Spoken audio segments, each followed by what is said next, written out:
Let's talk about the biggest developments in the recruiting world from the past weekend. Of course, signing day is in the rear view. The early period was from Wednesday until Friday, and there was action throughout. So let's get this thing started. But before we do, On3 Recruits fans, make sure you are subscribed. If you watch one of our videos during the 2025 cycle, jump on board, hit subscribe for me, please. All right, let's get into these developments. Now, Justus Terry, he does the unexpected. Call it an RPM buster, call it a crystal ball buster, whatever you want to call it, he busted it. Now, Justus Terry, the number one defensive lineman in America, committed to Texas on Friday. That's right, not Georgia, not Auburn, not USC. I mean, at one point he was committed to Georgia, he flipped to USC, decommits from USC during the summer.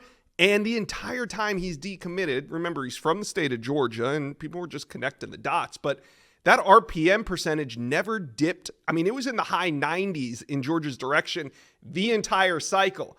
But in the end, Justus Terry is a horn, and that's one of the reasons why we follow recruiting, right? If we got up here and told you exactly what was going to happen, nobody would care. It's what makes it exciting. So Justus Terry spurns the in-state dogs to choose Texas, and if you watch the SEC championship game, you can see why the battle for Justus Terry was so heated. You got to have those big boys in the trenches, and Justus Terry, he's heading to Austin. And with that, the Texas Longhorns finished number one. That's right. So we thought it would be Georgia. I mean, everybody was penciling Justus Terry in, but no, in the end, it's the Horns. They have 25 total commitments, 18 of which rank as blue chip prospects. So 4 of those are 5 stars. You include Justus Terry, you got Jonah Williams, Lance Jackson, and Khaleke Lockett. Then you got more players inside the top 50. Cade Phillips at number 34, so borderline 5-star. Jamie French, borderline 5-star at number 35. Michael Terry III, borderline 5-star at number 44. You get what I'm going at here. This is an absolutely loaded class, very deserving of the number 1 overall ranking. And Texas is rolling in their first full cycle in the SEC. Watch out. All right, let's talk about FSU and their late bounce back. The Noles, they were a little disappointing. Heading into the summer, they had the number 3 ranked class overall. Then around signing day, they're hovering at about 28 to 30, but late flips made this class. Of course, it was key to hold on to defensive lineman Kevin Wynn, with Georgia, South Carolina, Texas, among others, all chasing him. That was a big win in itself. But then you look at the commit list after Kevin Wynn, it's all flips at the top. Usman Chroma from Georgia, Jesse Harold. He decommitted from LSU the week before signing day, commits to FSU. Tylon Lee, an edge that flips from Ole Miss. And then, of course, Javon Boggs, the wide receiver that was once committed to Ohio State, flips to UCF, flips to FSU in the end. So we will see what happens with the Seminoles in 2025, but they 2026, but they finished 2025 with a bang.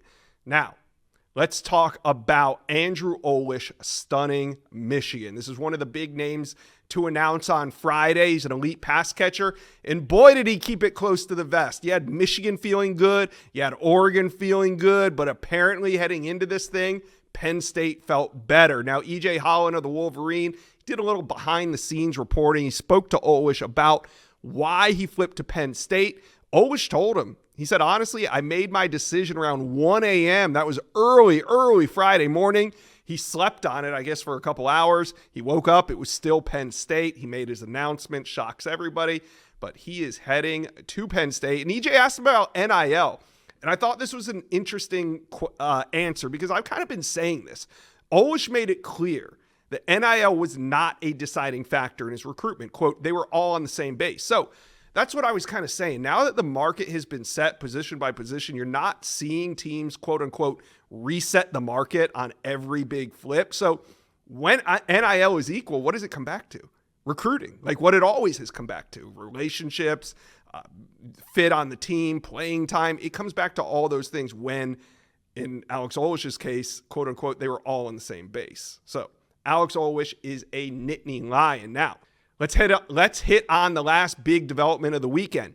Number 1 overall, he's off the board. Zion Elee from St. Francis Academy is On3's number 1 player in America for the 2026 cycle. And we were just getting ready to cover him, but he's off the board. He's committed to Maryland. Now, there is a interview with Zion Elee. I did it about 4 or 5 weeks ago. It's on this channel. You guys can watch it if you want. Great kid. I think He's going to be a great fit. And yes, he's committed to Maryland.